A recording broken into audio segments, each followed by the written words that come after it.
موضوع جنت کا تذکرہ، مجالس اہل جنت۔ ارشاد باری تعالی ہے، ان اصحاب الجنت اليوم فی شغل فاکہون ہم وازواجہم فی ظلال علی الارائک متکئون، کہ آج جنتی لوگ مزے کرنے میں مشغول ہیں، وہ اور ان کی بیویاں گھنے سایوں میں مسندوں پر تکیے لگا کر بیٹھے ہیں۔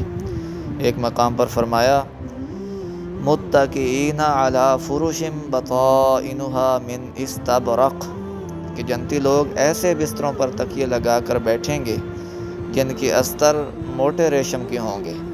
یعنی جب استر اتنا قیمتی ہوگا تو بیرونی کپڑے کی شان کا خود اندازہ کر لو۔ ایک مقام پر فرمایا، متکئین علی سرر مصفوفہ، کہ جنتی آمنے سامنے بچھے ہوئے تختوں پر تکیہ لگائے بیٹھے ہوں گے۔ ایک مقام پر فرمایا، علی سرر موضونہ، کہ وہ مرصع تختوں پر بیٹھے ہوں گے۔